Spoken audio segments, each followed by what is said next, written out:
Reed Harlan heard the shot before he saw her. One crack of a rifle, sharp and deliberate, cutting through the frozen morning like a blade. He dropped on instinct, hand already on his pistol. Then he heard her, not screaming, not crying, cursing, low and furious in a voice that had not given up.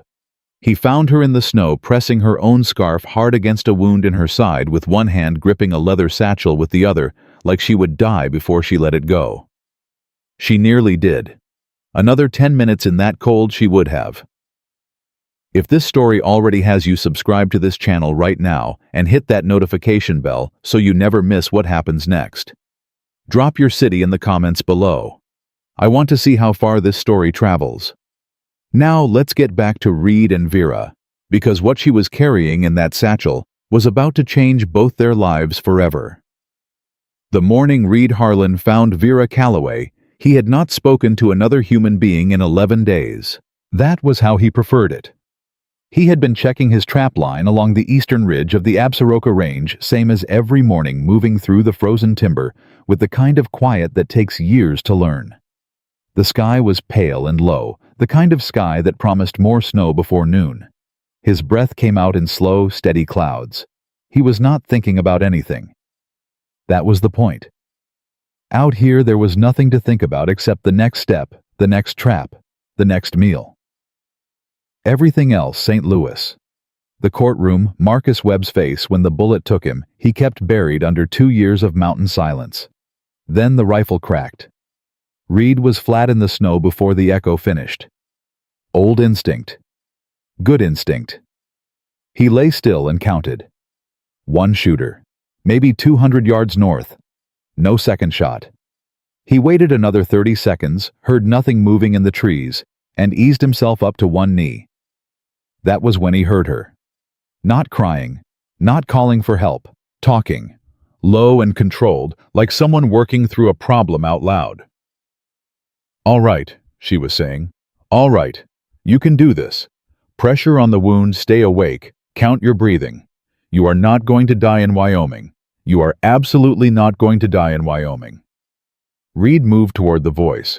She was sitting up against a pine trunk, maybe 15 feet off the main trail, half hidden by underbrush and a drift of snow that had blown against her back. Red-brown hair loose around her shoulders, a green wool coat dark with blood on the left side. One hand pressed a scarf hard against her ribs. The other hand held a leather satchel across her lap in a grip that had gone white at the knuckles.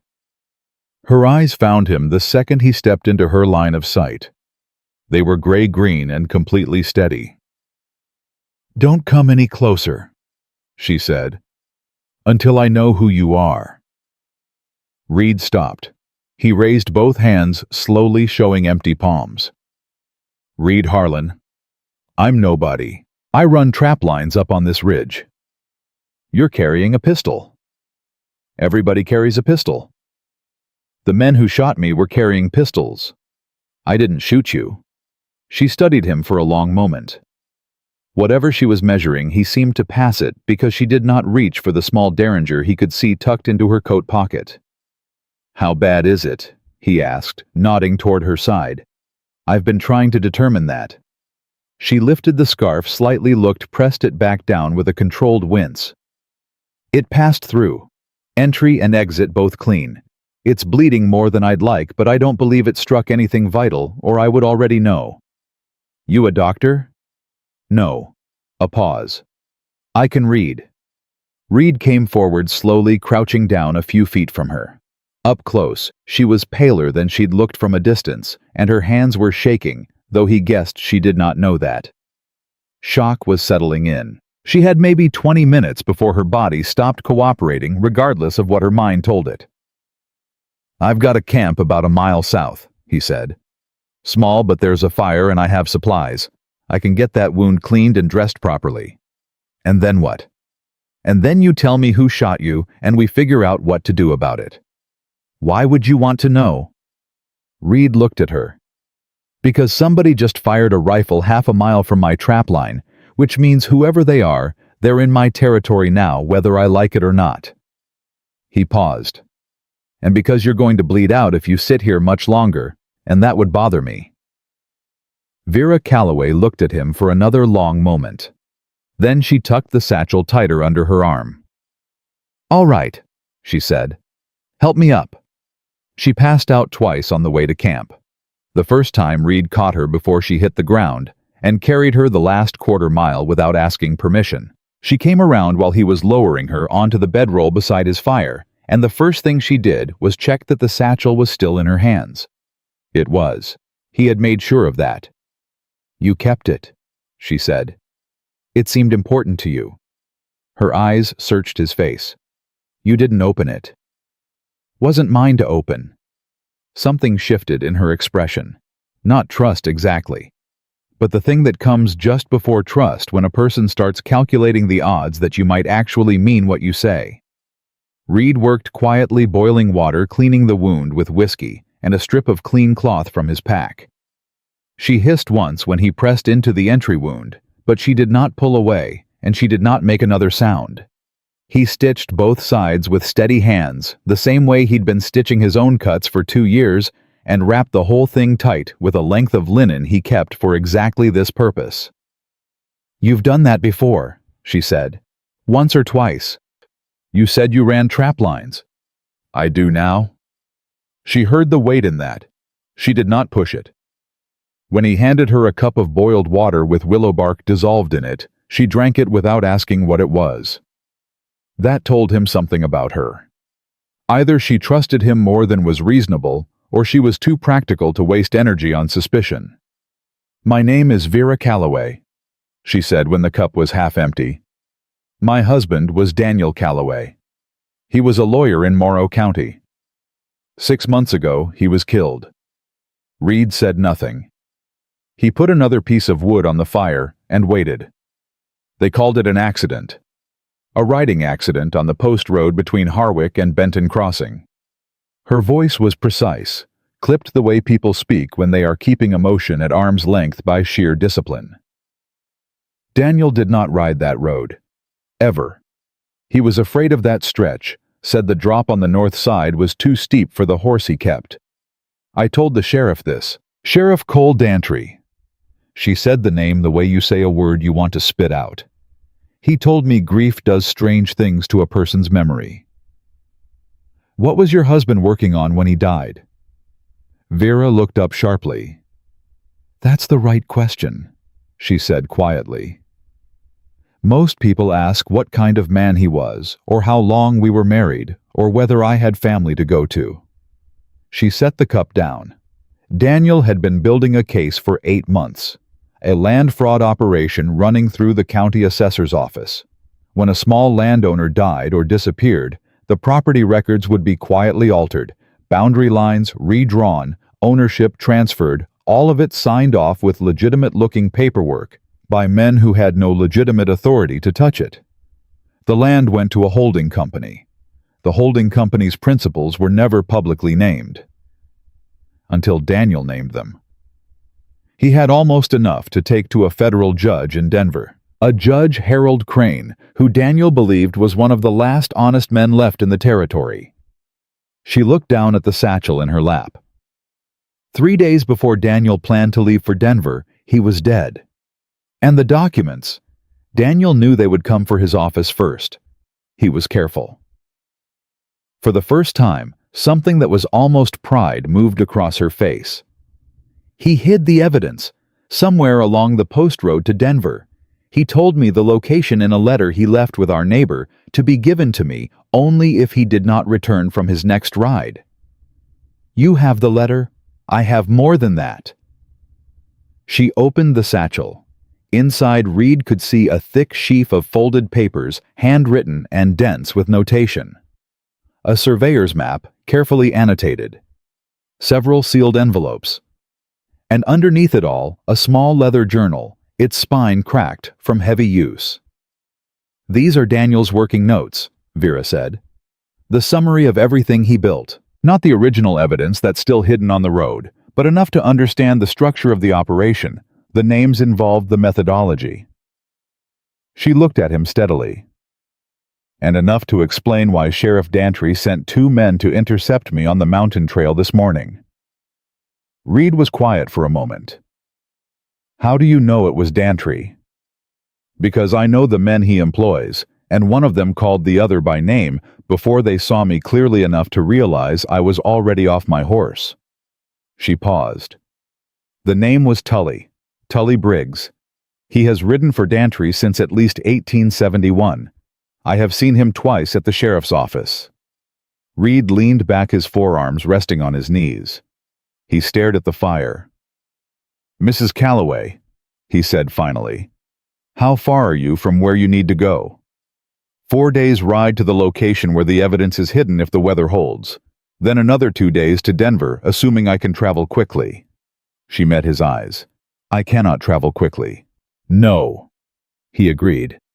"You cannot. I need somewhere to rest for 2 days, maybe 3. Her voice was level, but he could hear the effort it cost her to say the next words. "And I may need help." Reed looked at her. She was sitting straight-backed against his pack, despite a bullet wound in her side and 2 near-fainting spells in the past hour. Her hands had stopped shaking. Her eyes were clear and direct and did not ask for sympathy, only for a fair assessment of her situation. He recognized that look. He had worn it himself once. "That satchel," he said. "If Dantry's men didn't get it, he'll send more." "Yes." "And if they connect you to this camp, they'll come here." "Yes." "So letting you stay 2 days means putting myself between you and whatever Dantry sends next." Vera held his gaze. "I am not going to pretend otherwise. That would be dishonest, and I have found dishonesty to be a poor foundation for any arrangement." A pause. "But I am also not helpless, Mr. Harlan. I understand every document in this satchel. I can read a land deed faster than most men who call themselves lawyers. I know the names, the dates, the altered parcel numbers, and the chain of transfers going back 6 years. When we reach Judge Crane, I can present this case clearly enough that he will understand it on the first telling." She lifted her chin slightly.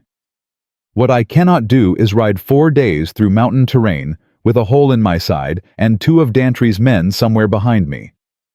That is the only thing I need from you." Reed was quiet for a long time. The fire snapped. Snow ticked softly against the lean-to canvas overhead. "You said you read your husband's working notes," he said. "I have read them 4 times.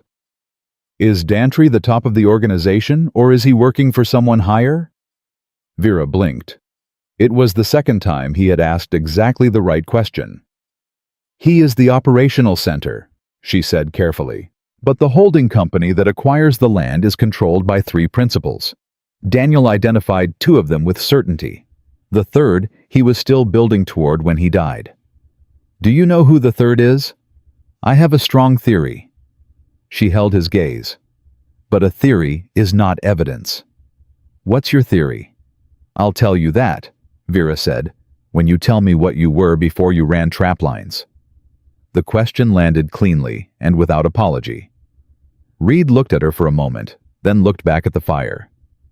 "Detective," he said. "Private. Out of St. Louis.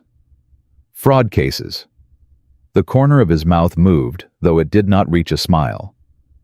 "Among other things.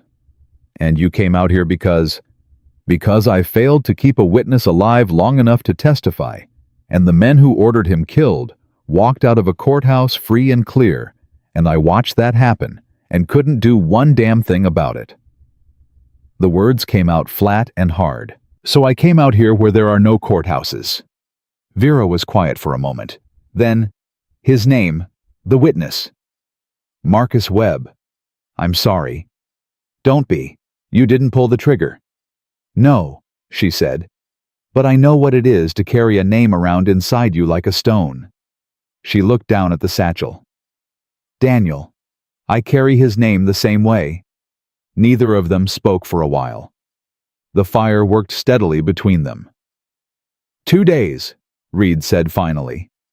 "You rest 2 days, the wound closes clean, and then we ride." He looked at her directly. "Not I take you somewhere safe and leave you. We ride. All the way to where the evidence is, and then to Denver. Both of us." Vera went very still. "Why?" she asked. Reed reached forward and poured himself a cup of water from the pot by the fire. He took his time with it. "Because Dantry's men are still on this mountain," he said. "And because you've got a case that a good detective could help you build into something a federal judge can't ignore. And because—" he paused, looking into the cup. "Because 2 years ago, I sat in a hallway outside a courtroom and watched a man get carried out dead because I trusted the wrong person and didn't move fast enough." He set the cup down. "I don't intend to do that again." Vera studied him for a long moment. In the firelight, the steadiness in her gray-green eyes was something he had not seen in a long time. Not fearlessness, she was too intelligent for that. Something better. A person who had looked at what frightened her and decided to keep going anyway. "There is something you should know," she said quietly, "about what's in Daniel's notes. Something that explains why Dantry didn't just take the documents when he had the chance. Why he wanted me dead instead of arrested."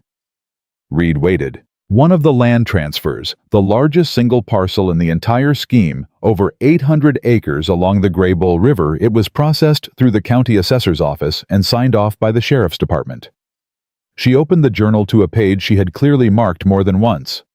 "But the original owner of that parcel didn't die. He didn't disappear.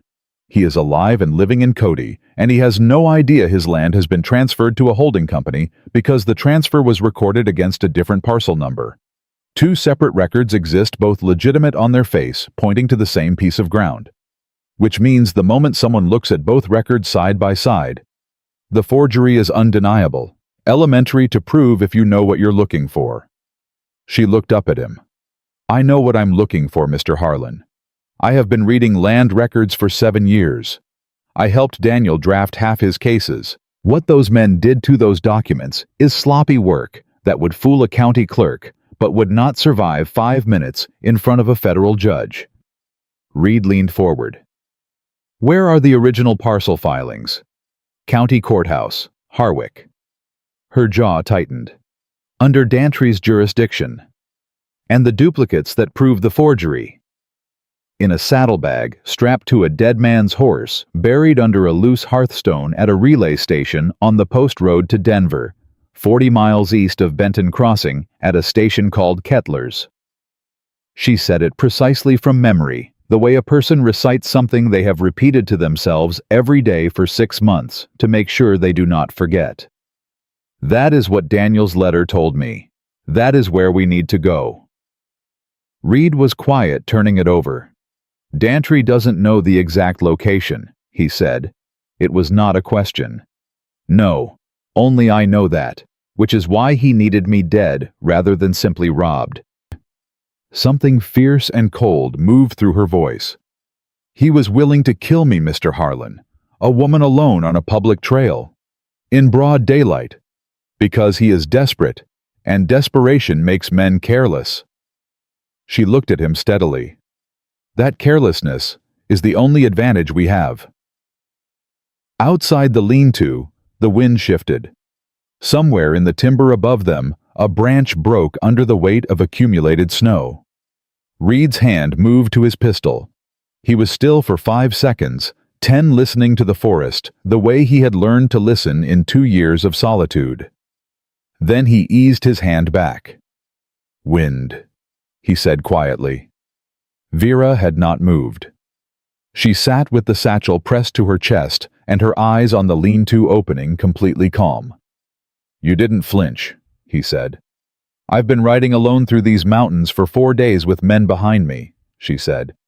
"I flinched myself out the first night." Reed looked at her, something he had kept banked down for 2 years. Something that had nothing to do with Marcus Webb, or St. Louis, or courtrooms. Something older and quieter than all of that shifted in his chest. He didn't examine it, not yet. "Get some sleep," he said. "I'll keep watch. I don't need Mrs. Calloway." His voice was not unkind. "You've been shot. You've lost blood. You've been in the cold for hours. Your body is going to take what it needs whether you cooperate or not. You'll be more useful to that case after you sleep." He paused. "And to yourself." Vera looked at him for a moment. Then she lay back on the bedroll, the satchel tucked under her head, as a pillow, her hand resting lightly on its strap. "Wake me if anything moves," she said. "I will. I mean that. I want to know." "I know you do." Within 3 minutes her breathing had evened out. Reed sat back, rifle across his knees, watching the lean-to opening and the dark timber beyond. He had not planned this, had not wanted it, had come out here precisely to be done with plans and decisions and the particular weight of being responsible for another person's life. And yet, here he was, with a wounded woman and a dead man's evidence and a sheriff who had already tried to kill once this morning and would not stop trying.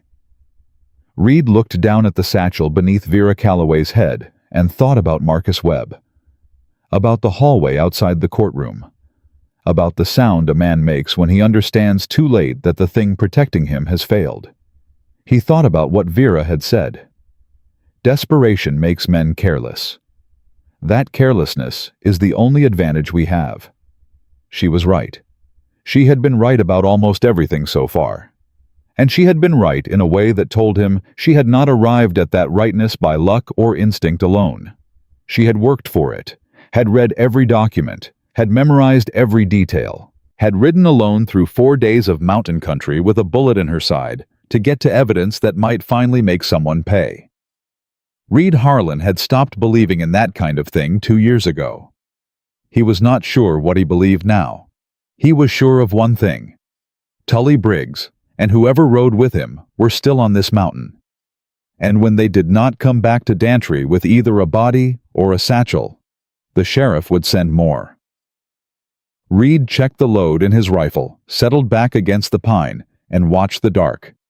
Snow began to fall again, soft and heavy, covering the tracks that led to this camp. For tonight at least, that would have to be enough. Reed did not sleep.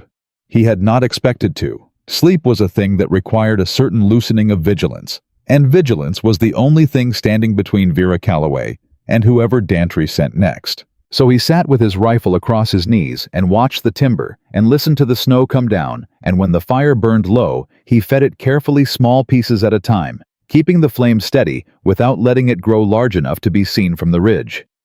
Around 3 in the morning, Vera stirred. "You're still awake," she said. Not a question. "Go back to sleep." "I've been asleep for 6 hours." She pushed herself upright, slow and careful, one hand pressed to her side. "That's more than I've had in 4 days combined." She looked at him across the low fire. "You should rest." "I'm fine." "You look like a man who hasn't slept in considerably longer than one night." Reed said nothing.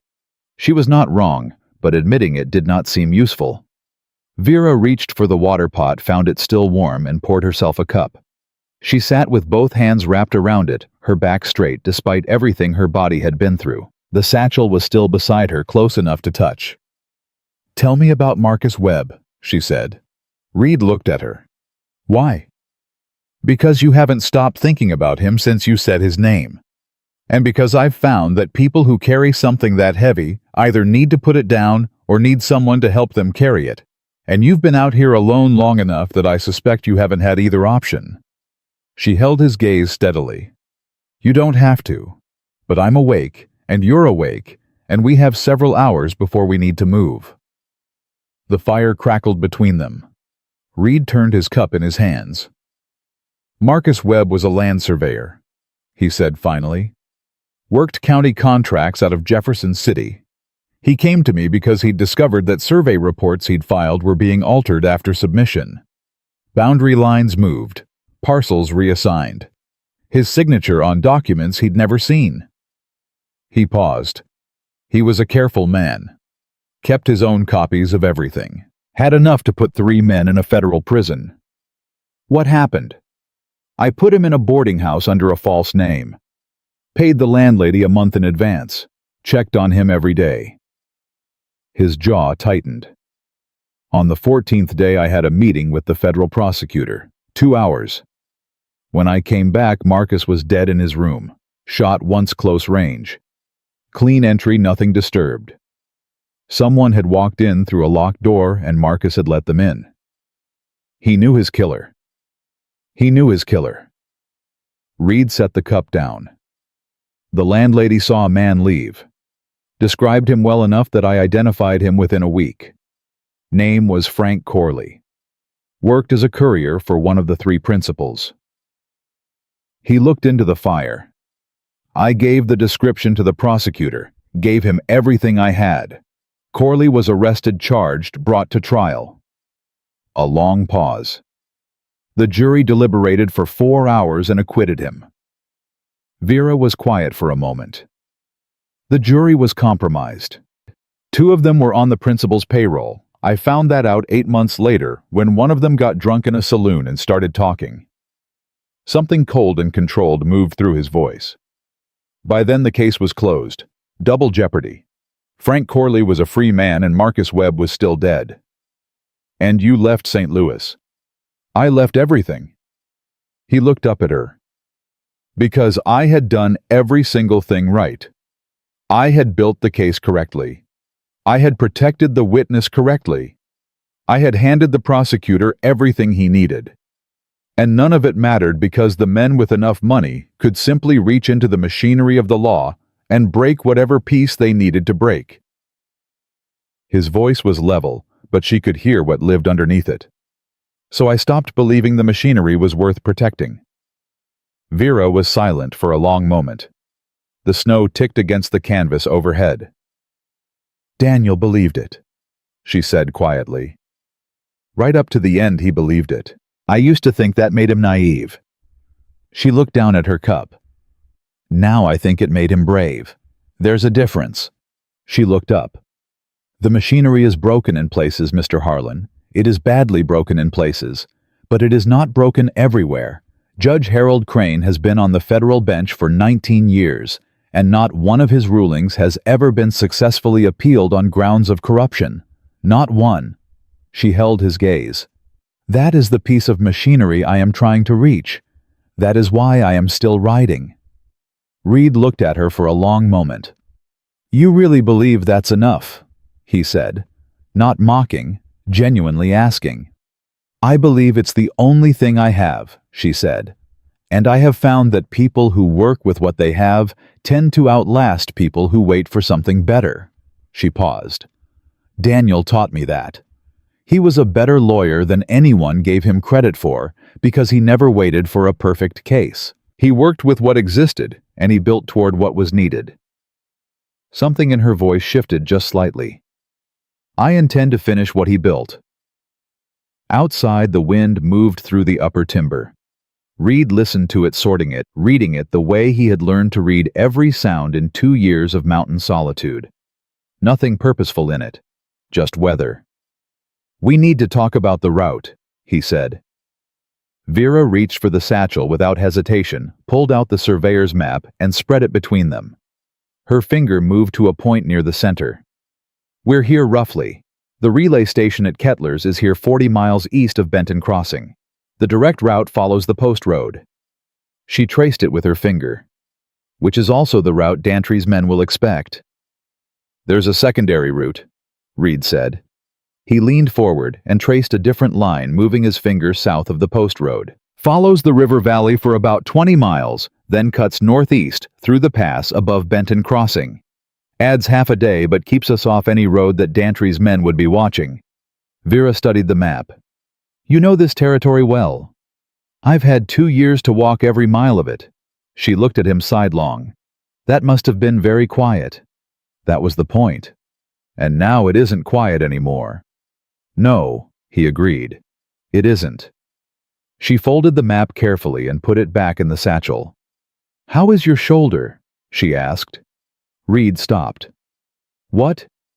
You've been favoring your left side all morning. You carry the rifle on the right, but every time you reach for something with your left arm, you slow down slightly. She met his eyes. You've been injured recently. Within the last few weeks, I'd guess. He looked at her for a moment. Then he pulled back his left sleeve, showing a bandaged cut along the forearm, partially healed and still tender. Trap line, he said. Cable snapped back. Vera set down her cup, reached into her coat pocket, and produced a small tin. Calendula and comfrey salve, she said. "I have been carrying it for the journey. Let me look at it." "It's fine." "Mr. Harlan."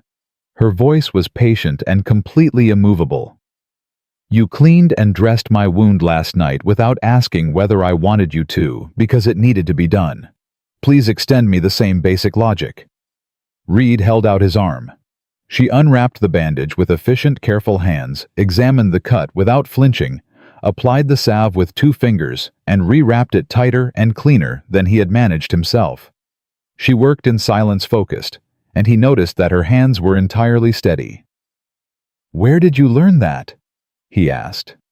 "I grew up on a farm in Missouri," she said, still focused on the bandage. 12 miles from the nearest doctor. You learn what you need to learn." She tied off the wrap and looked up. "Daniel always said I should have been a physician. I told him physicians weren't permitted to argue in court, and I liked arguing in court." The faint ghost of a smile crossed her face. "He said that was not a real impediment, just a rule, and that rules were changeable." She smoothed the edge of the bandage. "He was very idealistic for a lawyer." "You miss him." It came out before Reed weighed it. He was not generally a man who said the obvious aloud. But something in the way she spoke about Daniel Calloway precisely carefully, the way you speak about something you are protecting from careless handling, had pulled the words out before he could stop them. Vera was quiet for a moment. "Every day," she said, simply without drama. "Every single day. He was not a perfect man, and we were not a perfect marriage. But he was mine, and I was his, and he believed the world could be better than it was." She looked at the satchel. "So, I am going to take his work to Denver and put it in front of a man who can do something with it, and then I am going to sit somewhere quiet for a very long time and figure out what comes after." Reed said nothing. There was nothing to say. He understood that specific grief, the kind that has a task inside it, that keeps moving, because stopping would mean the task was over, and then there would be nothing left to hold on to. He had been doing the same thing for 2 years, just in the wrong direction. They broke camp before dawn. Vera moved slowly but steadily, refusing assistance she did not need, and accepting it without comment when she did. Reed noticed she had rearranged the satchel so it rode across her body, rather than on one shoulder, distributing the weight differently. Small adaptation made without instruction. He filed that away. The horses moved south through the timber, following the river valley route Reed had mapped out. The snow from the night before had covered their earlier tracks, which was the only piece of luck Reed was willing to count on. Luck in his experience had a short shelf life and needed to be used quickly. They had been riding for perhaps 2 hours when Vera spoke. "There's something I didn't tell you last night," she said. "About Dantry's third principle." Reed kept his eyes on the trail ahead. "Go ahead." "My theory is that it's Arthur Breck." Reed turned to look at her. "The federal land commissioner." "Yes. If Breck is involved, this isn't a county operation. It goes federal." "I know. Which means the reach of the people trying to stop you is considerably longer than a county sheriff." "I know that too." Vera's voice was steady. "It also means that when this reaches Judge Crane, the scope of what he can do about it is considerably broader than a single county prosecution." She looked at him directly. "It cuts both ways, Mr. Harlan." Reed absorbed this. A federal land commissioner. If that was true, if Vera's theory held, and the evidence in that relay station supported it, then what Daniel Calloway had built was not just a fraud case. It was a federal corruption case of a scale that would reach Washington. "What makes you think it's Breck?" he asked. "3 things," Vera said. "First, the holding company that acquires the fraudulent land transfers is registered in the name of a man named Silas Grout. I have looked for Silas Grout in every record I have access to, and he does not exist as a functioning person. He exists only on paper, which means someone created him, and creating a convincing paper person requires access to federal registration records." She paused. "Second, 2 of the altered land parcels border federal grazing land. The alterations shift the private federal boundary in ways that benefit the holding company and require no federal approval because the altered records show the boundary was never where the original surveys placed it. That level of manipulation requires someone who understands exactly how federal land records and county records interact. And third, she reached into the satchel with one hand and produced a single folded page. This is a letter Daniel copied by hand from a document he saw in Dantry's office. He did not have time to remove the original. In it, someone refers to Grout by a different name, a name used only once apparently by accident. She held the page out to him.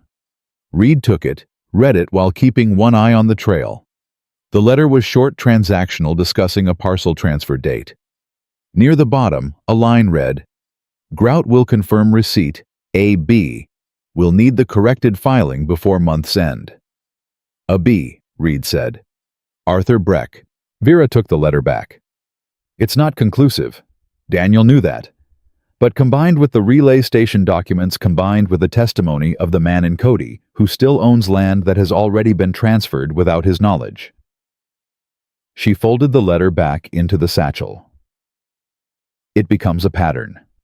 And a pattern presented clearly by someone who understands the documents is something a federal judge can act on. Reed wrote in silence for a moment. "You said presented clearly by someone who understands the documents," he said. "Yes. You've thought about this, about standing in front of Judge Crane yourself." "I have thought about very little else for 6 months." Her voice was quiet, but absolutely certain. "I drafted the summary of Daniel's case from memory on the 3rd night of this ride, sitting by a fire in the dark. I know this material, Mr. Harlan. I know it the way Daniel knew it because he talked through every piece of it with me for 8 months while he built it." She paused. "They killed my husband to silence the case. They did not anticipate that his wife had been listening." Something shifted in Reed's chest again. That same deep, quiet movement from the night before the thing he was not ready to name or examine. He thought about Marcus Webb, about the careful, thorough way Marcus had kept his copies, had organized, his evidence, had trusted the right man and the wrong system, and paid for that trust with his life. He thought about what it would have meant if Marcus had survived, if someone had gotten him to that courtroom. He looked at Vera Calloway riding straight back beside him through the frozen timber with a bullet wound in her side and a dead man's case pressed against her body. "When we get to Kettler's," Reed said. "I'm going in first. I know the station keeper. Man named Ord. Honest enough but easily frightened. And if Dantry's men have gotten there first, Ord won't have held out long." He paused. "I'll confirm the situation before you approach. If it's clear, we go in together and we locate the hiding place fast. We don't stay longer than we need to." "Agreed." "And if it's not clear?" Vera did not hesitate. "Then we adapt." Just like that. "I've been adapting for 4 days, Mr. Harlan. I've gotten reasonably good at it." He almost smiled at that. Almost. They stopped at midday to rest the horses and eat from Reed's provisions. Vera ate without complaint, methodically, the way she did everything, not because she was hungry, but because she understood her body needed fuel and was too practical to let pride interfere with that calculation. Reed watched her check her wound without being asked, pressing lightly through the bandage to assess the bleeding, nodding to herself with quiet satisfaction. "It's closing," she said. "Another day, and I'll be able to ride without thinking about it." "Good." She looked up at him. "You check your arm the same way, without thinking about it, like you've been managing your own injuries alone for long enough that it's just a routine." Reed said nothing. "It's not a criticism," she said. "It's an observation. You've built a very complete life out here alone. Functional. Sustainable." She paused. "Lonely. Most things worth doing require solitude. Most things worth doing require someone to do them with." She met his eyes without flinching. "That's not sentiment, Mr. Harlan. It's practical. Daniel was twice the lawyer with me beside him than he ever was working alone. I was twice the legal clerk with him to think against. Two people who understand the same problem rarely produce the same solution, and the difference between their solutions is usually where the real answer lives. She looked back at her horse.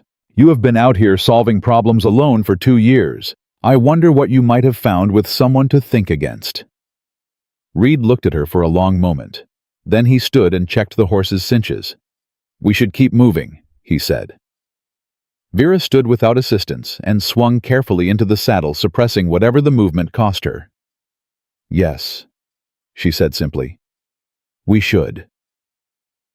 They rode east through the afternoon, the mountains rising on both sides, the river running low and dark beneath its skin of ice. Reed watched the ridgelines, constantly reading them, sorting sound from silence with the automatic thoroughness of 2 years of solitary vigilance. He noticed without meaning to that Vera rode with the same watchfulness. Different in style, she was reading the trail ahead, rather than the high ground, tracking the practical path, rather than the tactical position, but the same underlying quality. Alert. Present. A person who had learned that the moment you stopped paying attention was the moment something used your inattention against you. They were 2 miles short of the first overnight camp when Reed heard it. Not a branch. Not wind. Hoofbeats. Multiple horses moving at a deliberate pace along the ridge above them, paralleling their route. He pulled up his horse and raised one hand. Vera stopped instantly, no questions, scanning the high ground, with eyes that had already understood what his raised hand meant. How many? She said, barely above a whisper. 2, maybe 3. He was still listening. Moving parallel. They know the valley route. Vera's hand moved to the satchel, not reaching for the derringer, reaching to confirm the strap was secure. Practical to the last reflex. They're not coming down, she said quietly. If they knew exactly where we were, they'd come down.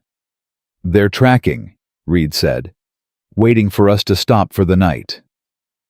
Vera met his eyes. He could see her thinking, moving through options with that same focused efficiency he had watched her apply to everything else. Not panicking, not freezing, thinking. Then we don't stop where they expect us to, she said. Reed looked at her for one long moment. Then he turned his horse off the valley floor and began to climb. They climbed for 40 minutes without speaking. Reed led them up through timber so dense the horses had to pick their way step by careful step, following a line that was not quite a trail, but was not quite wilderness either. The kind of route that existed in the memory of a man who had walked every mile of this country alone and remembered what he'd found. Vera followed without complaint, trusting his lead in the terrain, the same way he had trusted her instincts about the documents. That unspoken division of authority had developed between them naturally, without negotiation, the way practical arrangements do between people who are too busy surviving to waste time on ceremony. When Reed finally stopped, it was on a narrow shelf of rock tucked behind a granite outcropping, invisible from the valley below, and sheltered enough on 3 sides that a small fire would not throw light past its own walls. He dismounted and listened for 3 full minutes before he helped Vera down. She accepted his hand without comment, which told him the ride had cost her more than she was showing. When her feet hit the ground, she stood still for a moment, one hand pressed to her side, breathing carefully through her nose. Bad? He asked quietly. Manageable. She straightened. Did we lose them? For tonight. Reed tied the horses to a pine and moved to the edge of the shelf, looking down into the valley. Nothing moved below. They lost our tracks when we left the valley floor. They'll pick them up again in the morning, when there's light enough to read the ground, but by then, we'll be moving. How much did this route cost us? Half a day, maybe more. He turned back to her. We won't reach Kettler's tomorrow.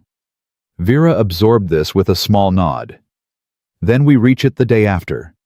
She moved to where the horses were tied and began loosening the saddle on her own mount, slow and deliberate, working around the pain rather than stopping because of it. Let me do that, Reed said. I can manage a saddle, Mr. Harlan. I know you can.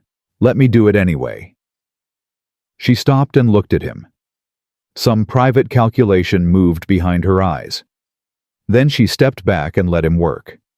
He unsaddled both horses while she gathered what they needed from the packs, and he noticed she organized everything without being asked.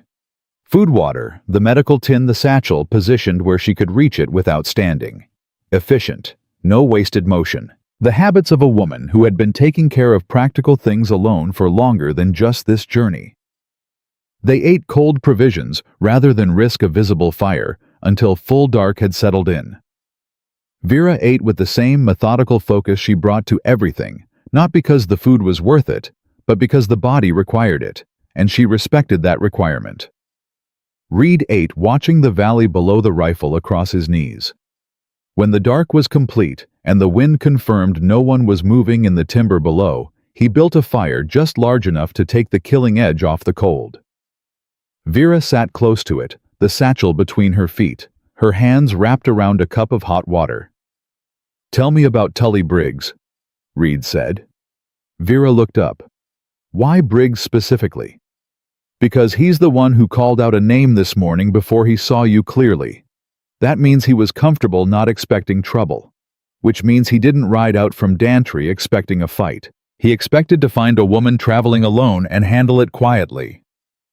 Reed set down his cup. "That tells me Dantry doesn't know you're not alone. Not yet." Vera was quiet for a moment, working through this. "That's correct. When I left Harwick, no one knew my route. And I haven't spoken to anyone since I left." She paused. "Until yesterday. So whatever Dantry told his men, he told them to find one woman riding alone with a satchel, not two riders going cross-country." Reed leaned forward. "That advantage disappears the moment Briggs and whoever is with him reports back." "And you think Briggs is the one tracking us on the ridge?" "I think it's likely. He lost you, which means he has to go back to Dantry empty-handed, or he has to find you again. A man like Briggs working for a man like Dantry doesn't go back empty-handed." Vera set her cup down slowly. "How much do you know about Dantry?" "I know his name and his office, and what you've told me. What do I need to know?" Vera was quiet for a moment, ordering her thoughts the way he had watched her order everything. Cole Dantry was appointed sheriff of Morrow County in 1869. Before that, he was a deputy in 2 different counties, both of which had significant land fraud problems that were never fully prosecuted. He is not a stupid man. He is not a reckless man. She looked at Reed directly. He is a patient man who has spent 15 years building a position from which he can do what he does without being easily reached. He does not make obvious mistakes. Sending 2 men to shoot a woman on a public trail is an obvious mistake. Yes. Something tightened in her jaw, which tells me he is frightened enough now to override his own patience. Daniel's death bought him 6 months of believing the problem was contained. My riding out with that satchel told him the problem was not contained. She paused. "A frightened, careful man is more dangerous than a reckless one, Mr. Harlan. He will not stop." "Neither will we." She looked at him. In the low firelight, the steadiness in her face was something that had moved past simple resolve into something harder and more permanent. The look of a person who had passed the point where turning back was an option and had made a kind of peace with that. "No," she said quietly. "Neither will we."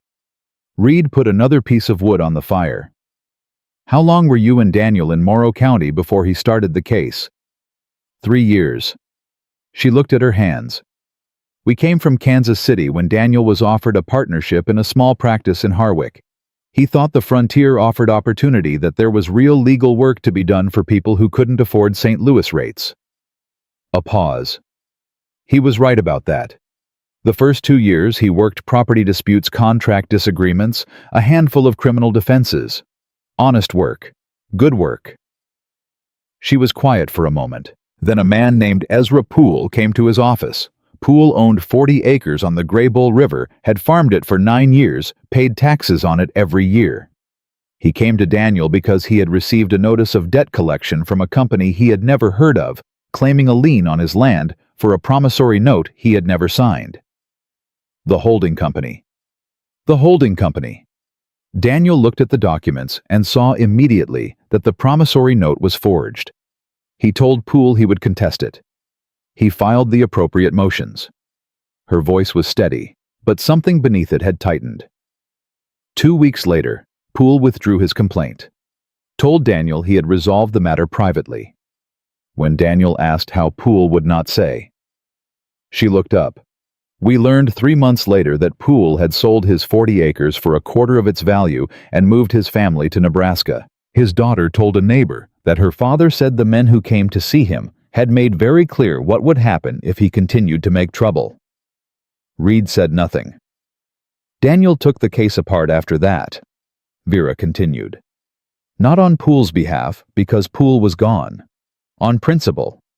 Because he had seen the forged document, and he knew what it meant, and he could not unknow it. She looked at the fire. I used to argue with him about that, about whether it was his responsibility when the client had walked away. He used to say that the client walking away was itself evidence that something was badly wrong, and that the law was supposed to protect people whether they were still in the room or not. A long pause. I thought he was taking on something too large. I was afraid for him. Her voice did not break, but it compressed became very controlled. I should have been afraid sooner. And louder. You couldn't have known the timeline. No, she said. But I knew the risk. I knew what kind of men operate the way these men operate, and I let him keep going because he was right, and I knew he was right, and I believed that being right was sufficient protection. She looked up, and for the first time, Reed saw something in her face that was not composure, but was the thing underneath composure, the raw grief that the composure was built on top of. It is not sufficient protection, Mr. Harlan. Being right does not keep you alive. I know that now. Reed looked at her for a long moment. And you're still writing to Denver. Because knowing that being right is not sufficient protection is different from believing that being right is therefore pointless. Her voice steadied again. Daniel was right. The evidence exists. Judge Crane can act on it. The fact that Daniel died for that truth does not make the truth less true. She paused. It only makes finishing more necessary. Reed was quiet for a while. The fire worked between them. Somewhere below in the valley, a nightbird called once and fell silent.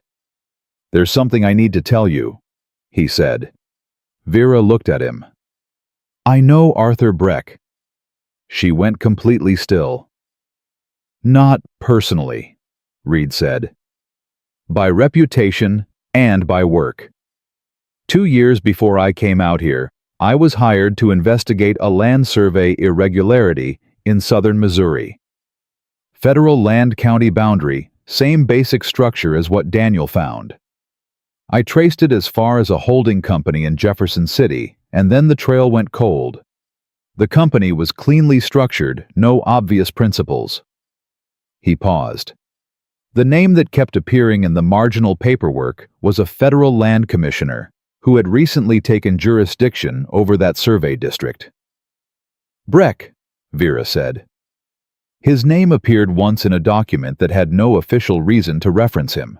I noted it, handed my full report to the client, and the client settled privately 2 weeks later. He looked at her. Same pattern as Poole. Vera leaned forward. You have a report, a written investigation report. I had one. I don't know if it still exists. I left most of my professional records in St. Louis when I came out here. Who was the client? A timber company, Caldwell and Sons out of Springfield. He paused. They wouldn't testify. They settled because the settlement was cheaper and safer than the alternative. But the report existed. If it still exists, if Caldwell kept a copy. It establishes a pattern. Vera's voice was quiet and very focused. A prior instance of the same operational structure, the same marginal reference to Breck in a different state 2 years before Daniel's investigation. That is not coincidence that a defense attorney can argue away. That is a pattern of conduct. She looked at him with those gray-green eyes that had been steady through everything, but were now lit with something sharper. Mr. Harlan, that report may be as important as Daniel's evidence. It may not exist anymore.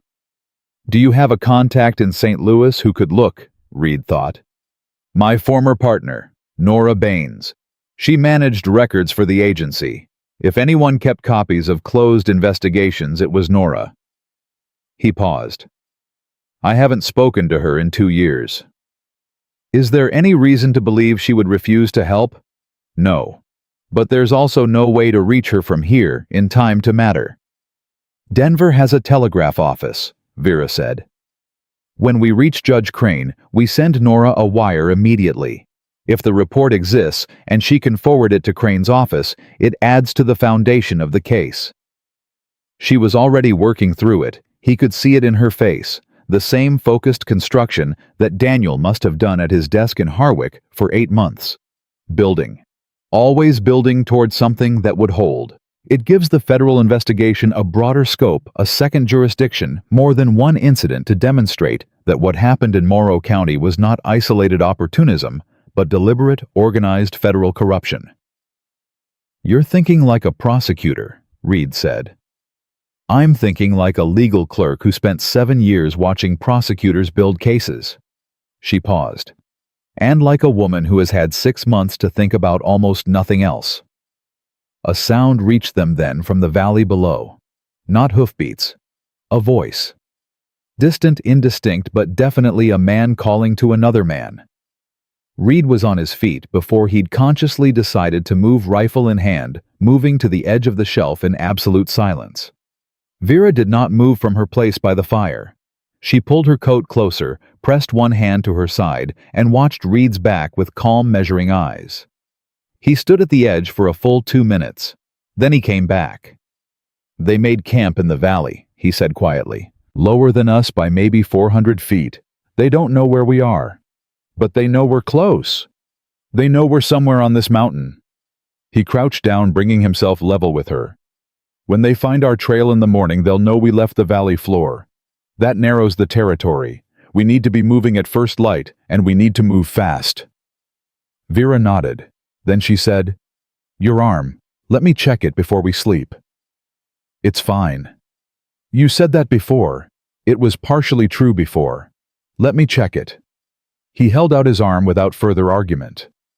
She unwrapped the bandage in the firelight with the same careful efficiency as before, examined the cut, nodded, applied a little more salve, and rewrapped it. He watched her face while she worked. The concentration there. The small, precise movements. The complete absence of hesitation. You do that like someone who doesn't find it strange, he said. Taking care of someone. Doing it without being asked. Vera tied off the bandage and looked up at him. They were close in the low firelight, closer than they had been before, and for a moment neither of them moved. I was an oldest daughter, she said. 3 younger brothers. My father worked long hours. My mother was unwell for most of my childhood. She paused. Taking care of people is the first language I learned. It comes before thinking about it. Does it cost you anything? The question surprised her. He could see it. Most people didn't ask that. Yes, she said after a moment. It costs something every time, but some things are worth the cost. She held his gaze for a beat longer than was strictly necessary. Then she sat back and pulled her coat tighter. Get some sleep, Mr. Harlan. I'll take first watch. You're injured. I can sit still and listen while injured. I cannot ride 400 miles on no sleep and pretend that's sustainable for either of us. She nodded toward the granite wall at the back of the shelf. 2 hours. Then I wake you. Reed looked at her for a long moment. Then he leaned back against the rock rifle across his chest and closed his eyes. He did not expect to sleep. But the exhaustion of 2 days without rest had built to a weight he could not argue against. And when sleep came, it came quickly and without the dreams that usually followed him down. When Vera woke him, he came alert instantly, hand on the rifle. Nothing, she said quietly. Just time. He sat up. She was sitting exactly where he had left her cup in both hands, eyes steady. She had not, he realized, slept at all. The 2 hours he'd asked for were over, and she had given him 3. "You didn't wake me at 2 hours," he said. "You needed 3. She stood carefully pressing through the stiffness in her side. "And I have been sitting here thinking about something." "What?" She looked at him directly. "Breck, if your theory is correct and he's the third principal, he has federal resources. He would know the moment a case is filed with Crane. He would have men in Denver." She paused.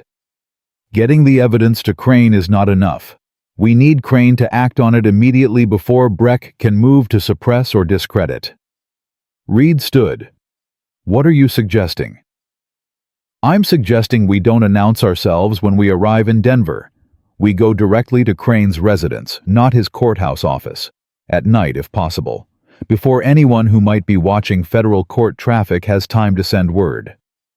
She met his eyes. Daniel thought about this. He had planned to go to Crane's home rather than his chambers for exactly this reason. "I think he was right." Reed considered it. "Do you know where Crane lives?" Daniel researched it. East side of the city, a house on Larimer Street. White fence oak tree in the front. She paused. Daniel was thorough. "He was?" She was quiet for a moment. "You would have liked him." "I think I would have." They broke camp in the gray pre-dawn, working in silence, efficient and coordinated in a way that felt considerably older than 3 days. Reed saddled both horses, while Vera packed and organized, and when they were ready to move, she was already mounted before he finished tying the last strap.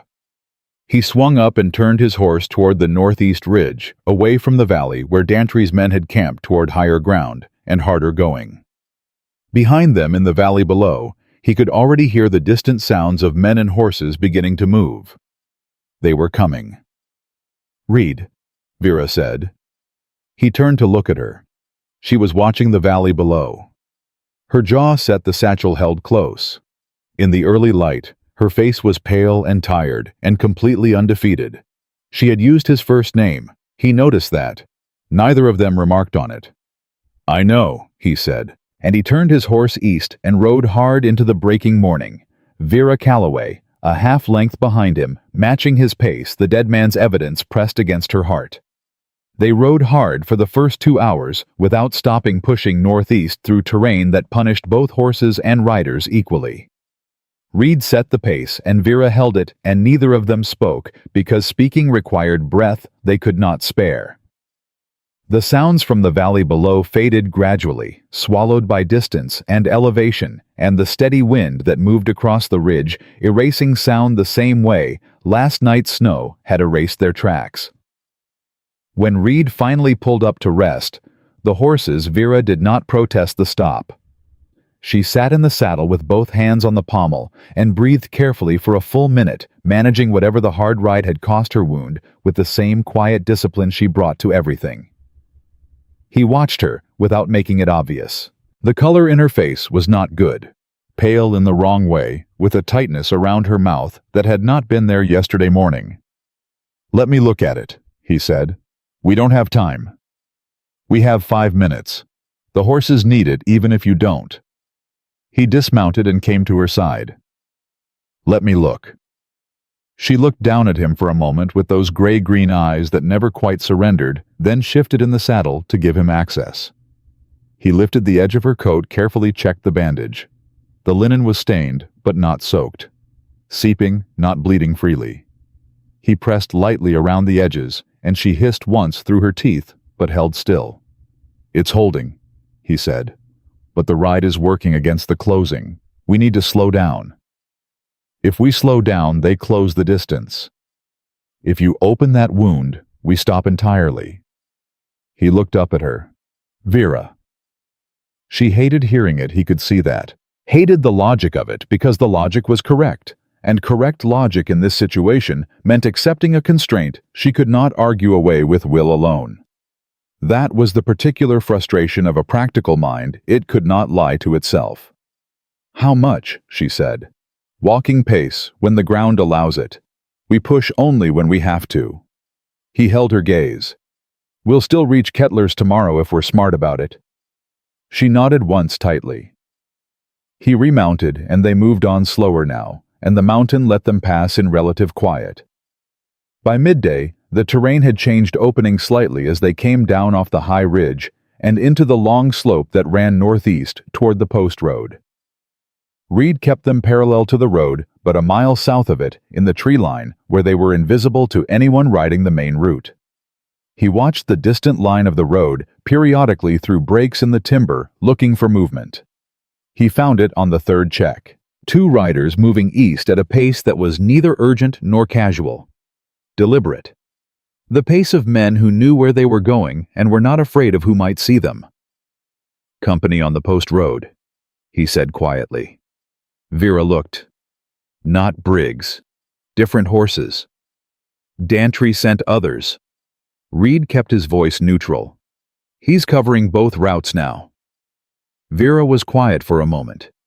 Then, "He's running out of time too. If we reach Crane before he can stop us, everything he's built for 15 years comes apart.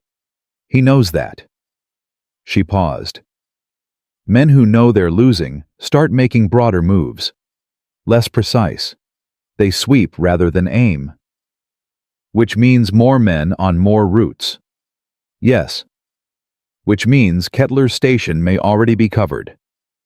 She turned to look at him directly.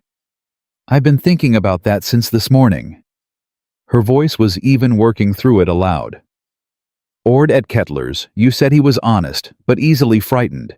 If Dantry's men reached him first, he would tell them what he knew. But Ord doesn't know anything specific. He doesn't know what's hidden or where. Daniel would not have told him." She paused. Daniel would have hidden it in a place Ord would have no reason to look. "You said a loose hearthstone." "That's what the letter said. A loose hearthstone in the main room." She shifted in the saddle. "The question is whether Dantry's men searched the station or simply posted men to watch it. If they searched, they either found it or they didn't. If they're watching—" She stopped. "Then we have to get in and out without being seen," Reed finished. "Yes." He thought about Kettler's station. He had stopped there 3 times in 2 years, trading small amounts of dried meat for salt, and once for a new length of rope. Ord was a thin, nervous man in his 50s who ran the station alone and seemed perpetually surprised that anyone stopped at all. The station itself was a single main building with a small lean-to stable attached, set back 50 yards from the post road on a slight rise. Good sightlines from the road in both directions. Limited cover on the approach from the south. "There's a dry creek bed that runs behind the station property," Reed said. "Comes within 30 yards of the back wall. If we approach from the creek side after dark, we can reach the back of the building without exposing ourselves to anyone watching the road." Vera considered this. "And Ord. I'll go in first. Talk to him. If he's alone and uncoerced, I'll signal you." He paused. "If he's not alone, I'll need you to stay back. And if Dantry's men are inside with him, then we have a different problem. One you've handled before," she said, not challenging him, simply stating what she believed to be true. "Once or twice," he said. The same answer he had given her the first morning in the same tone. This time she almost smiled. They stopped in the early afternoon when Vera's horse threw a shoe on a rocky stretch, and Reed spent 40 minutes working the animal's hoof, carefully checking for damage, resetting what he could with the limited tools in his pack. Vera sat on a flat rock nearby, with the satchel across her knees, and read through Daniel's notes for what he suspected was not the first time on this journey. She read with complete focus, occasionally touching a specific passage with one finger, occasionally making a small note in the margin with a stub of pencil she produced from her coat pocket. "You're revising," he said, working the hoof. "I'm clarifying.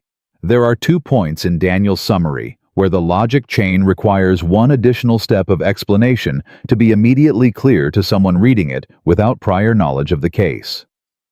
She did not look up.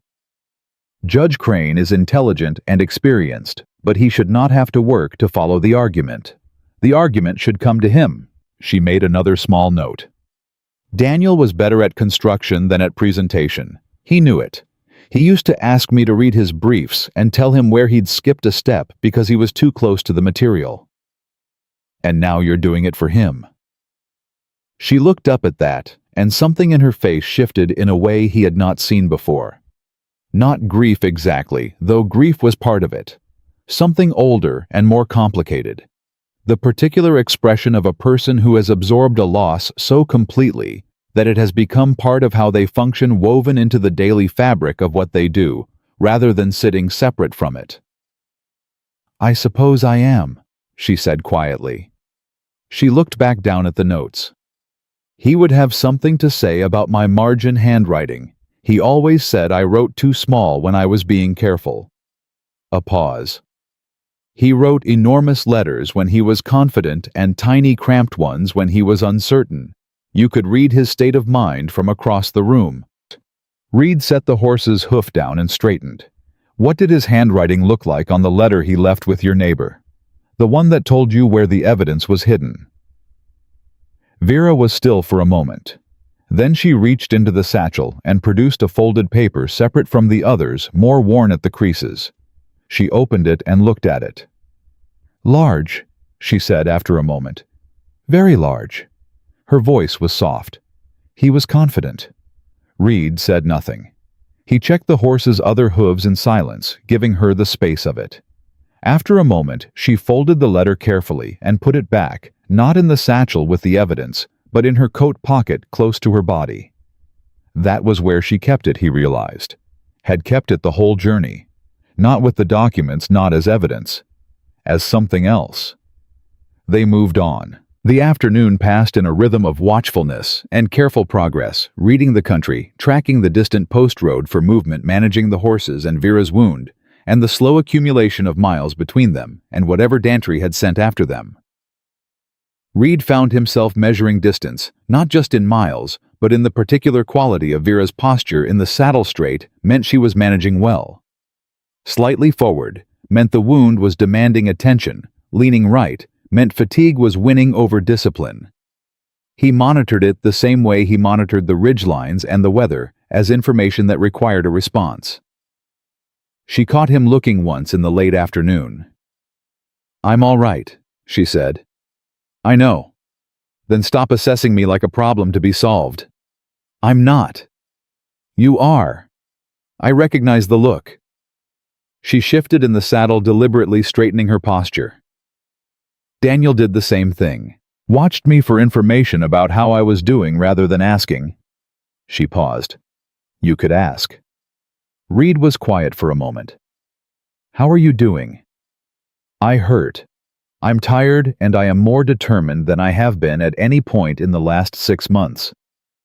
She held his gaze. "Better." "Better," he said. And he realized he meant more than just the asking. They found shelter that night in the ruins of an abandoned homestead, nothing left but 3 walls and a partial roof that was enough to keep the wind off and hide the fire. Reed did not know whose it had been. Out here, abandoned homesteads told any number of stories, and he had learned not to invent the specifics. People left for reasons. The land remained. Vera looked at the walls for a moment when they arrived, and he saw her make some private calculation about the story of the place and then set it aside and begin unpacking what they needed. Practical. Always practical. After they ate, after the fire had settled to coals and the horses were quiet, Vera looked across the low light at Reed and said, "Tell me what you're most worried about tomorrow." He considered lying. Considered giving her the operational answer, Dantry's men the approach to Kettler's the sightlines on the post road approach. All of that was real and worth discussing. But she had asked him what he was most worried about, and the honest answer was not tactical. "That I'll miss something," he said. "Something I should have seen. The way I missed what I should have seen with Marcus Webb." Vera was quiet for a moment.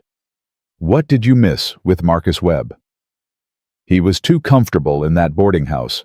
I noted it, and I told myself it was a good sign that he was calmer than he'd been when I took him in. I didn't ask why a man who had good reason to be afraid had stopped being afraid." He looked at the coals. He'd been contacted. Someone he trusted had found him and told him the situation was under control, that he didn't need to worry. Someone who knew where he was because they'd gotten it from someone in my chain of information. He paused. I didn't check my chain. I should have checked my chain. You built the operation correctly, Vera said. You identified the flaw afterward. That means you'll check the chain tomorrow. Yes, but knowing what went wrong before doesn't guarantee I see what's wrong this time. No, she said. It doesn't guarantee it. Nothing guarantees it. She leaned forward slightly. Reed, you cannot protect against everything. You know this. What you can do is the next right thing with the information you have. She held his gaze. That's all Daniel could do. That's all either of us can do. A pause. What is the next right thing for tomorrow morning? He looked at her. Reach Kettler's from the creekside. Get eyes on the station before we approach. Read what's there before we commit to a direction. Yes. She sat back. That's what we'll do. He almost said something then. Something that was not operational, or tactical, or related to the case, or the route, or Dantry's men. Something that had been building quietly for 3 days, the way a fire builds from a coal that looks cold from the outside, while the interior temperature climbs towards something that will eventually need to be addressed. He could feel the shape of the words without quite knowing what they were yet. He didn't say them. It wasn't time. There was work ahead, and he would not weight her with something personal in the middle of it. But she looked at him for a moment, in a way that told him she had read the pause accurately. She did not press it. She was too careful for that, and too fair. She would no more burden him with a question he wasn't ready to answer than he would burden her with a statement she wasn't ready to receive. They understood each other, he realized. Had understood each other in some fundamental way since the first moment on the mountain when she'd told him not to come closer until she knew who he was. He put another small piece of wood on the fire. Get some sleep, he said. I've got the watch. Split it, she said, and did not make it a question. 3 hours. Then I'll wake you.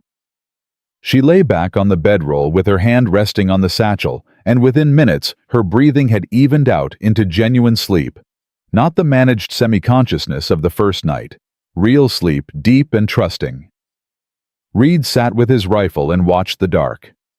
He thought about Kettler's, about the approach through the dry creek bed, the back wall of the station, the hearthstone somewhere inside. He mapped it in his mind, the way he mapped all operations entry points, sightlines, contingencies, fallback positions, if the primary approach was compromised. He thought about Ord, and how the man would respond to unexpected visitors in the dark, and what Reed would say to settle him quickly, before fear could make him loud. He thought about Vera, presenting Daniel's case to Judge Crane. About the clarity and precision she brought to everything applied to that specific task. About the way she had been revising the summary notes in the saddle that afternoon, adding the explanatory steps that Daniel in his closeness to the material had skipped. He thought about what it would look like, this woman with her road-worn green coat and her injured side, and her measured, undefeatable voice, laying out 8 months of a dead man's work in front of a federal judge, and the judge understanding on the first telling. He believed she could do it. That was the thing. He believed it completely, without reservation, which was not a thing he had believed about any person or any enterprise in 2 years. Around 2 in the morning, a horse moved somewhere in the dark to the east. Not close, 300 yards, maybe 4. Moving slowly, picking its way through country rather than following a trail. Reed was on his feet without sound, rifle up, reading the direction of the movement. 1 horse, 1 rider. Moving parallel to their position east to west, but not closing. Not a search pattern, a transit.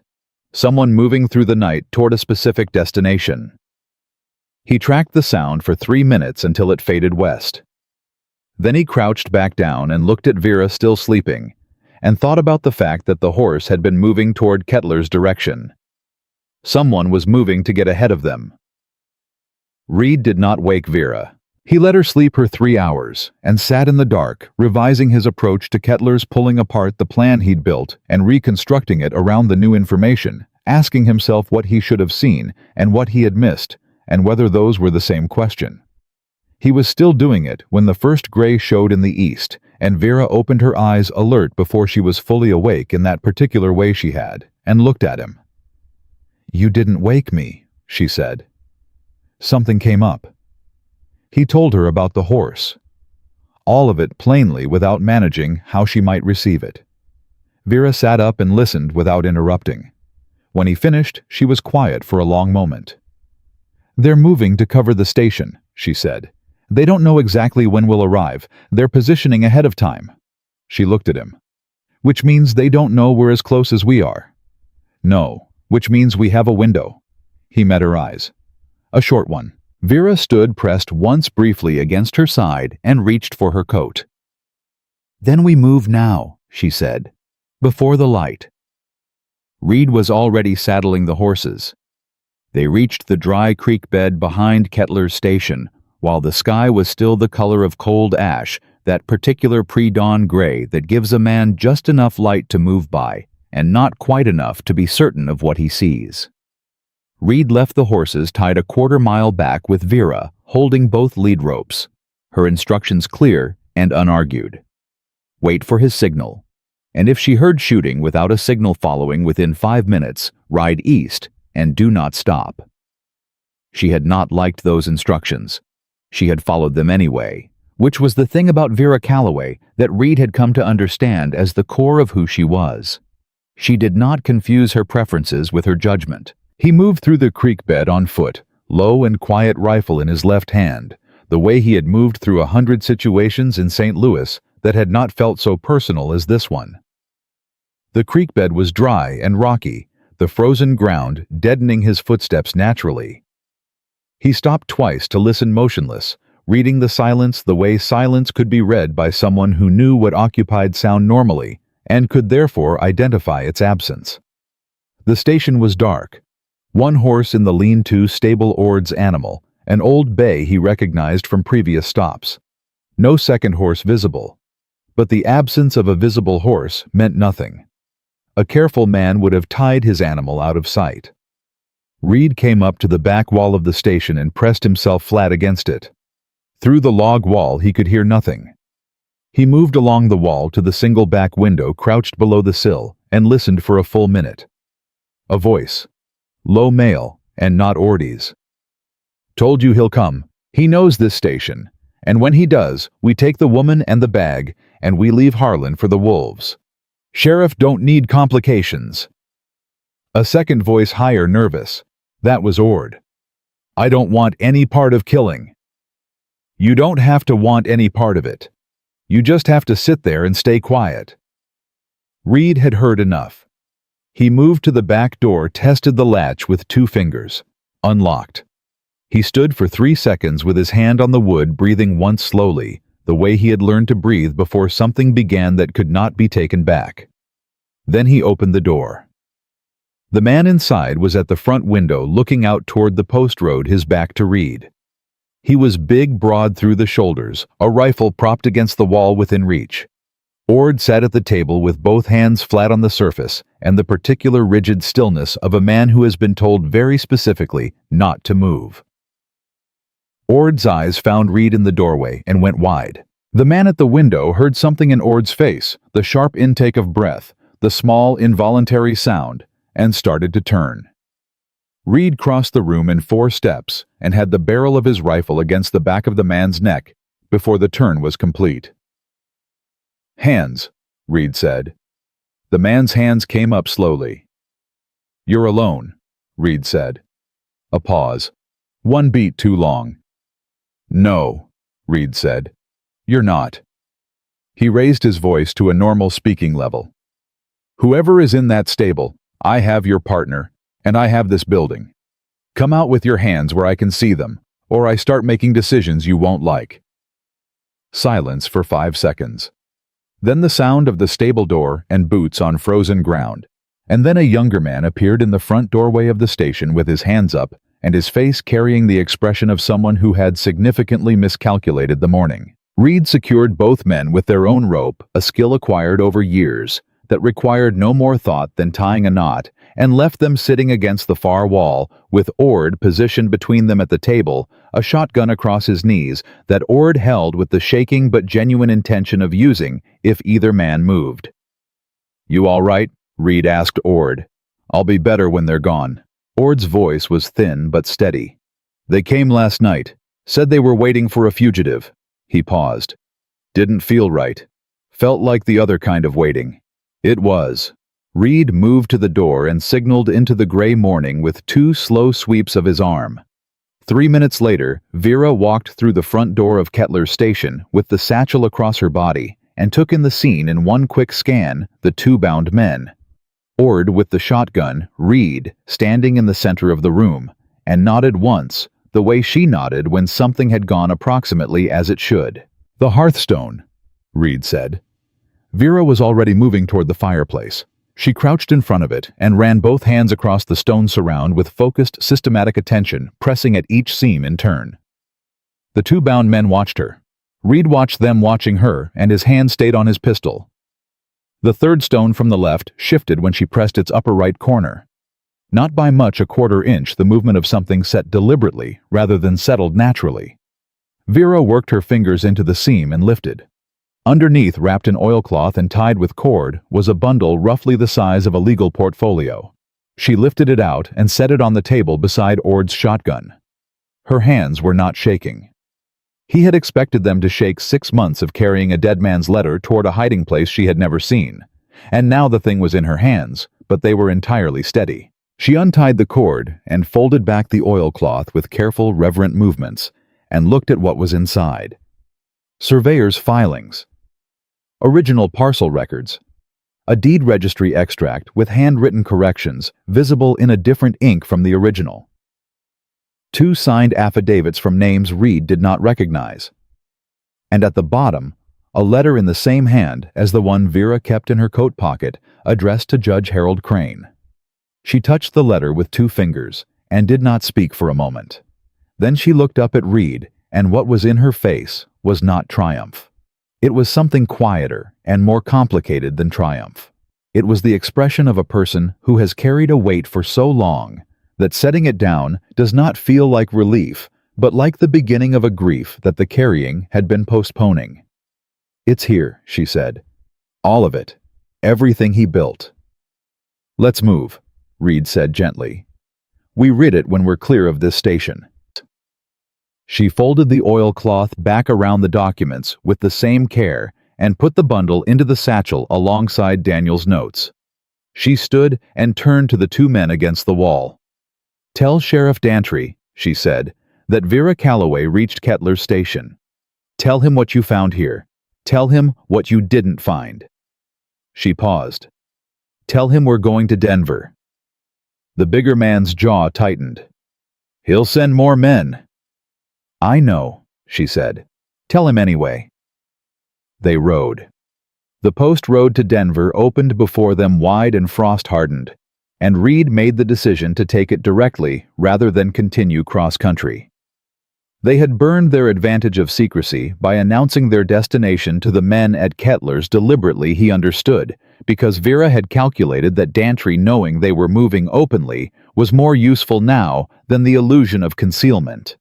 An open move forced an open response. An open response from Dantry from a corrupt county sheriff pursuing a widow on a public road was exactly the kind of visible act that served their case rather than his.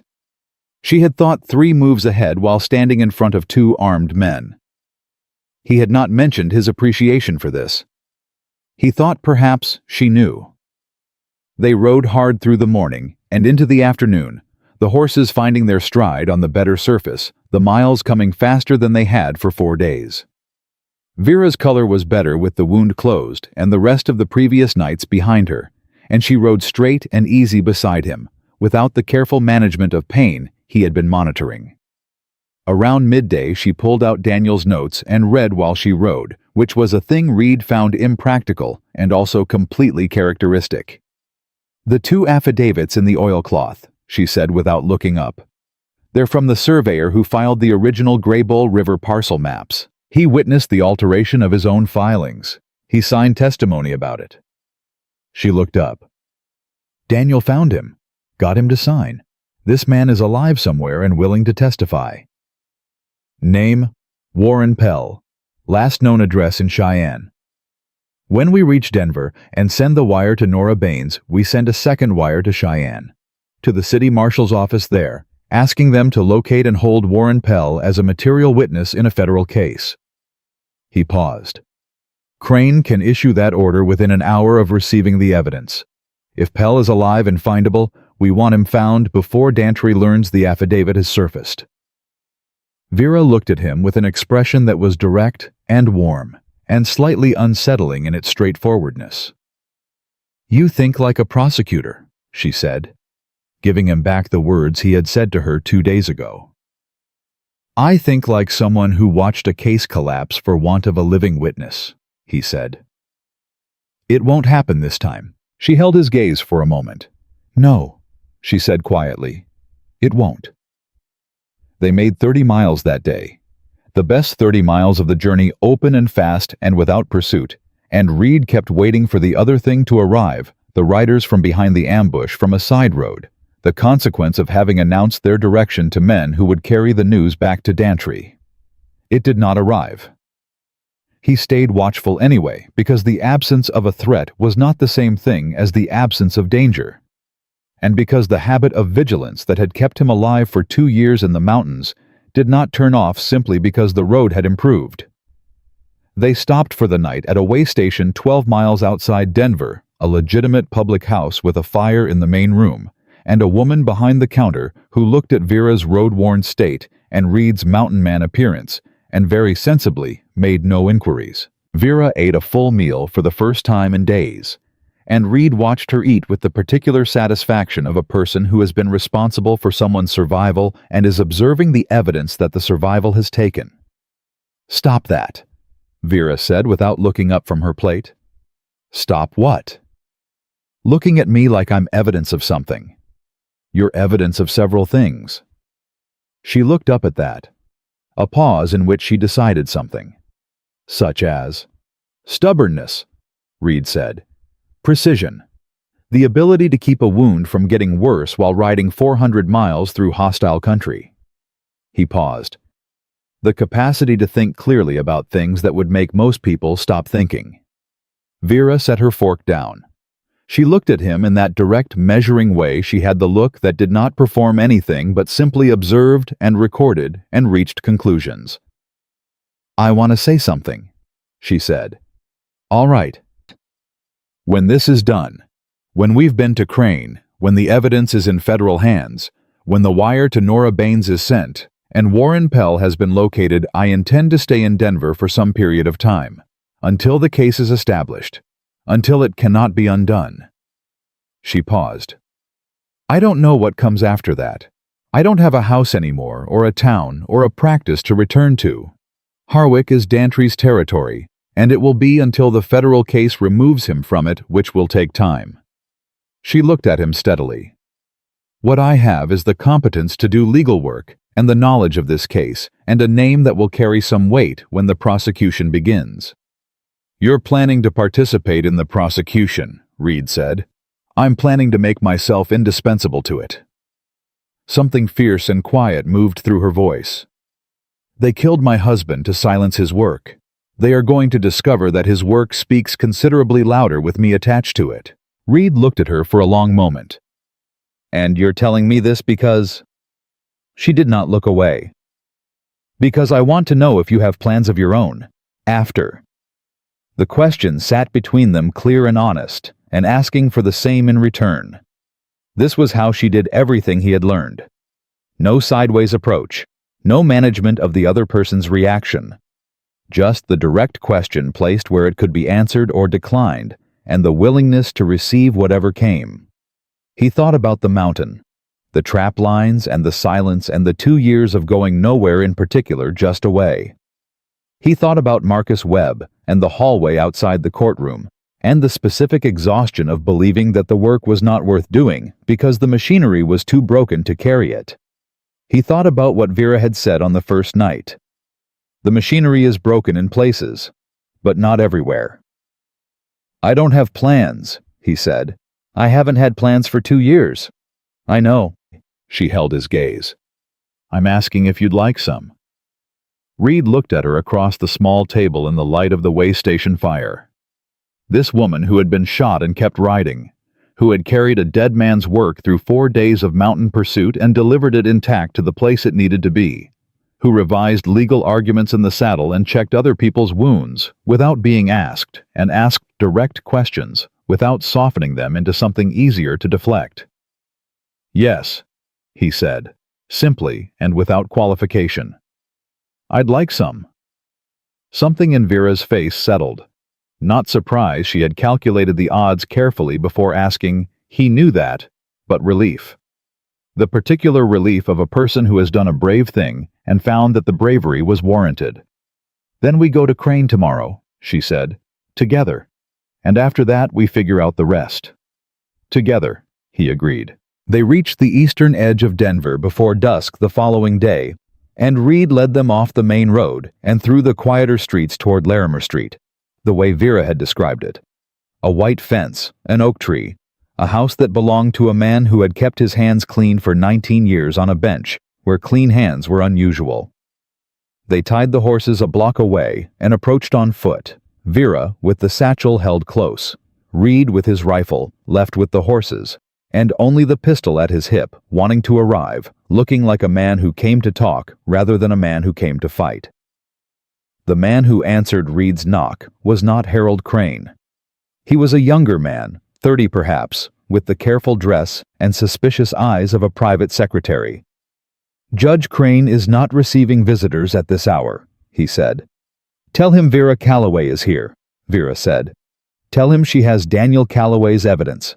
Tell him she has ridden 4 days through the mountains to bring it to him, and that the people who killed her husband are aware she has arrived in Denver, which means the window to act on this before it can be interfered with is considerably shorter than tomorrow morning." The secretary looked at her for a long moment. Then he stepped back and closed the door. They waited on the front step in the cold, and Reed stood slightly behind and to Vera's right, where he could see both ends of the street, and the street was quiet.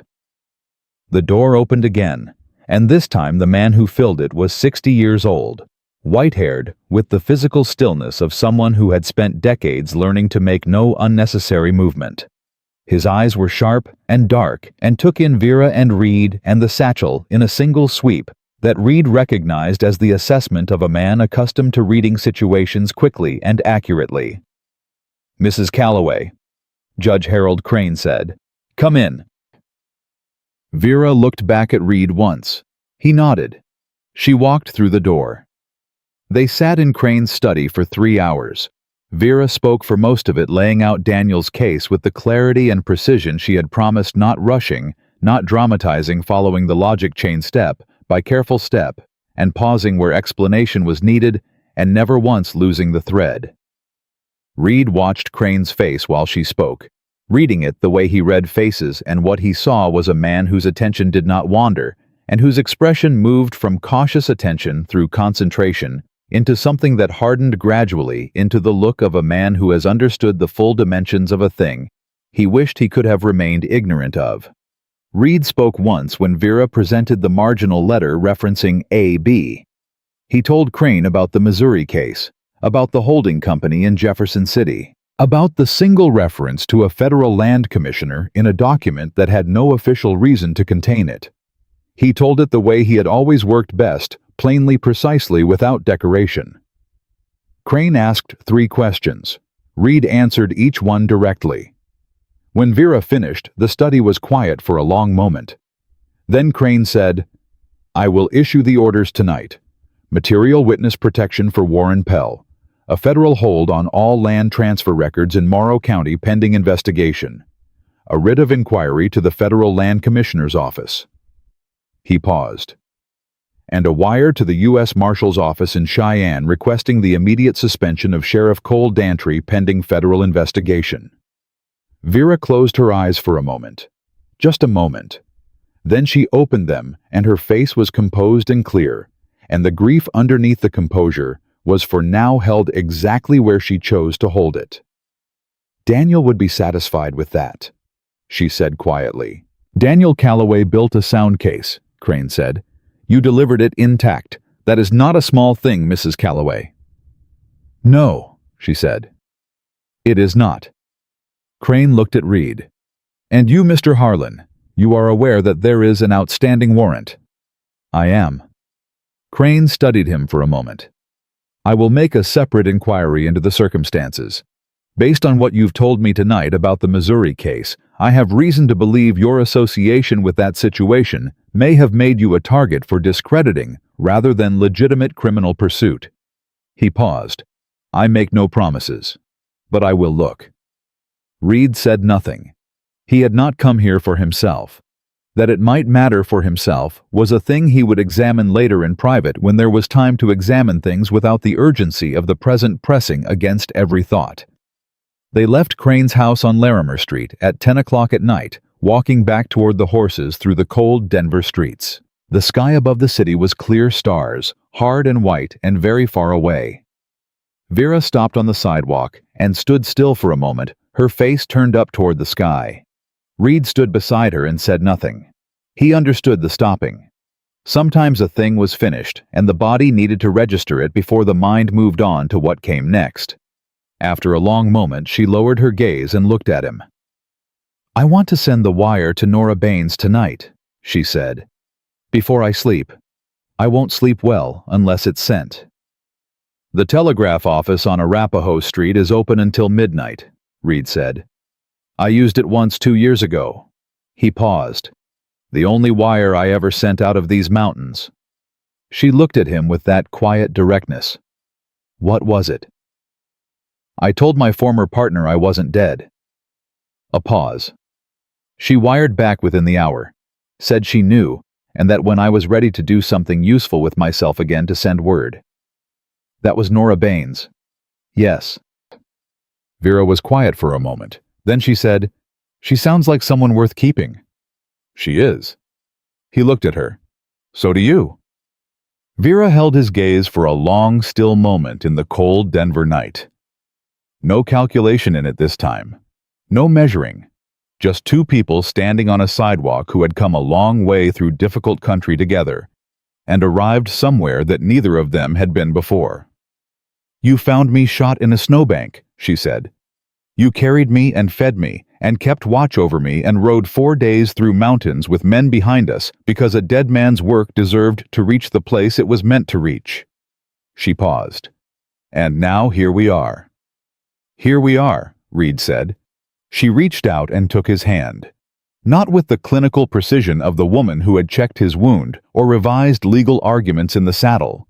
With the simple and deliberate intention of a person who has decided that some things deserve to be done without qualification. Reed's fingers closed around hers, and neither of them let go. They walked to the telegraph office on Arapahoe Street and sent 2 wires, one to Nora Baines in St. Louis, one to the city marshal in Cheyenne, and when they were done and the operator had confirmed transmission, Vera stood at the counter for a moment with both hands flat on the wood and her eyes on the middle distance, and Reed stood beside her and waited. It's done, she said finally. Not to the operator. To herself, and to him, and to something that was not present in the room, but was present nonetheless. It's done, he agreed. She straightened, picked up her coat from the counter, and turned toward the door. At the threshold, she looked back at him, and what was in her face was not the careful composure of a woman managing grief or the fierce determination of a woman finishing her husband's work. It was something new, something that had not been there in the snowbank 4 days ago, or at the fireside in the lean-to, or in the ruins of the abandoned homestead, or across the table in Crane's study. It was the particular look of a person who has come through the worst of something, and is beginning cautiously, and without forgetting what it cost, to believe in what comes next. Daniel Calloway's evidence was in federal hands and could not be undone. Warren Pell would be found. Nora Baines would find the Missouri report. Dantry's jurisdiction over Morrow County was already ending, and the third principal in a 15-year fraud that had destroyed land and lives across 2 states would answer for what he had done in front of a man who kept his hands clean. And Vera Calloway, who had carried a dead man's truth through 4 days of mountain winter, with a bullet in her side and Dantry's men at her back, was standing in a lit doorway in Denver, with her hand extended toward Reed Harlan, who had spent 2 years learning to expect nothing and was now discovering at considerable surprise to himself that he was wrong. He took her hand, and they walked out together into the cold, clear night, and the story that had begun in blood on a mountain trail ended exactly as the best stories do, not with the world made perfect, but with 2 people choosing against all reasonable expectation to build something real inside it. Some things once decided do not need to be said again. This was one of them.